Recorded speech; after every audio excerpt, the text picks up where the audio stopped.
Money haste की आखिरी case professor के साथ शुरू होती है और बाकी ग्रुप पकड़ा जाता है और बज़ाहिर अख्तियारात से बाहर नजर आता है। ताहम मास्टरमाइंड होने के नाते प्रोफेसर ने एक बार फिर साबित किया कि वो हमेशा एक कदम आगे का सोचता है। वो एक वीडियो जारी करता है जिसमें बताया जाता है कि उन्होंने रॉयल बैंक ऑफ स्पेन से सोना कैसे चोरी किया। ये वीडियो फाइनेंशियल मार्केट्स को एक जुनून में डाल देती है और हुकूमत पर फौरी फैसले का दबाव डालती है। फ्लैशबैक में एक मंजर दिखाया जाता है जिसमें प्रोफेसर का ग्रुप इनके फरार होने के मंसूबे की वजाहत करते हुए नजर आते हैं।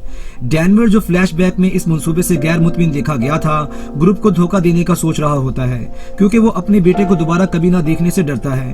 ताहम वो मंसूबे के साथ नहीं गुजरता। इसी दौरान मार्सिला को ट्रकों में एक मोड़ के तौर पर निकलते हुए देखा जाता है जो पुलिस को पागल बना देता है क्योंकि वो किसी मुकाम की निशानदही नहीं कर पा रहे होते। इसके बाद प्रोफेसर राकेल को तमायो ने ले जाकर तशद्दुद का निशाना बनाया, जबकि इससे पहले प्रोफेसर इसे माली बहरान रोकने के लिए अपने साथ काम करने के लिए राजी करने पर कोशिश करता है।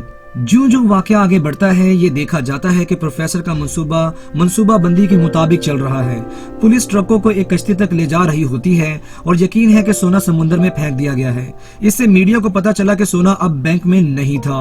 अफरा तफरी को देखते हुए टमायो प्रोफेसर के साथ काम करने पर राजी हो जाता है। इसके बाद टमायो मीडिया को बताने के लिए एक प्रेस कॉन्फ्रेंस करता है कि असल में क्या हो रहा है और जैसे ही प्रेस कॉन्फ्रेंस खत्म होती है ट्रक जाए वकूआ पर पहुंच जाते हैं। ट्रक तमाम चोरीशुदा सोना वापिस लाते हैं, स्पेन की मईशत को बहाल करते हैं। ताहम प्रोफेसर ने इंकशाफ किया कि सोना बिल्कुल भी सोना नहीं है बल्कि वो पीतल है जो कि असली सोने की तरह नजर आता है। टमायो फौरन से ये पेशकश कबूल कर लेता है क्योंकि इसके पास इसका मुतबादल नहीं होता। वो पीतल को कबूल कर लेता है और मीडिया को बताता है कि ग्रुप मर गया था। इसके साथ ग्रुप दुनिया की सबसे बड़ी डकैती को कामयाबी से मुकम्मल करने का इंतजाम करता है।